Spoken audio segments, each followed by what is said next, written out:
people who pointed out the Jerusalem temple to Jesus were overawed. His disciples were, after all, country bumpkins in the big city. They had, perhaps, never seen such magnificence. Since, as Jews, it was their own temple, they were proud of it and wanted to show it off. Jesus' prediction in response to their pride, "The days will come when not one stone will be left upon another," was not quite accurate, or at least not yet. Some stones do remain standing on each other, the famous western or Wailing Wall of the Temple Mount, a sort of embankment. But the temple itself is gone without a trace. It was destroyed by a Roman army in the year 70. Many of the world's great attractions are, like the Parthenon of Athens, ruins. Many things that were once great attractions no longer exist. The same will be true of our modern wonders. The Eiffel Tower, the Great Wall of China, St. Peter's Basilica, and all the rest of our constructions will disappear.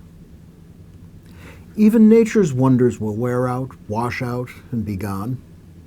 The Himalayas and the Grand Canyon will disappear, as their equivalents and greater have disappeared in the past. Even the Earth and our solar system have a fairly accurately predicted lifespan. Can you name your great-grandmother's great-grandparents? Probably not. They're gone and forgotten. They were born, they lived, they loved, and were loved. They achieved, and they died. Will your great-grandchild's great-grandchild know your name, let alone your story?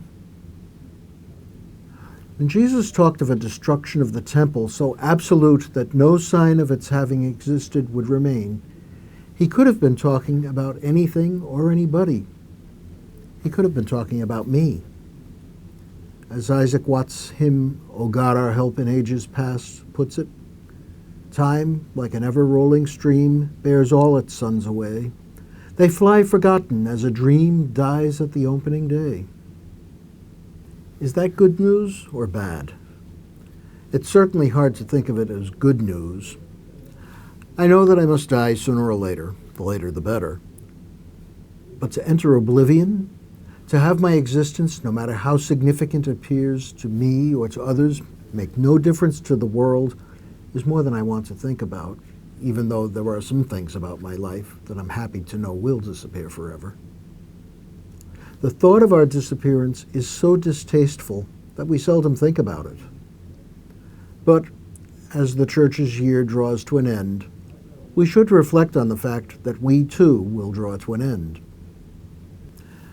There can be various reactions to our eventual disappearance.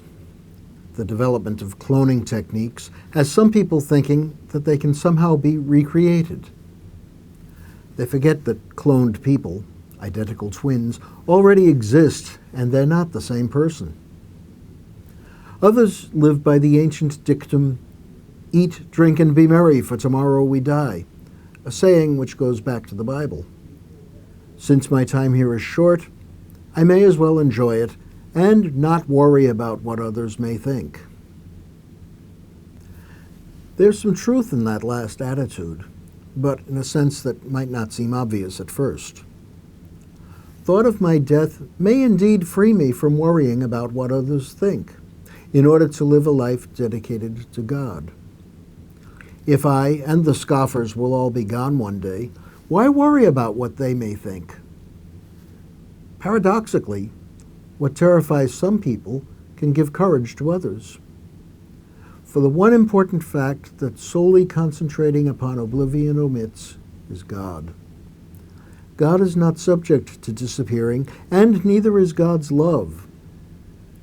Those of us who know we're loved by God will disappear, but we're confident that something else awaits us. In the words of the funeral mass, "For your faithful, Lord, life is changed, not ended." Do I really believe that? Well, sort of. But there are always doubts. Faith is not certainty. It's a choice. I choose, because of the evidence I have experienced of God's loving help in ages past, to believe that love will not desert me. If I'm right, I will know. If I'm wrong, I will not know. And in that case, neither being wrong nor having lived at all will matter.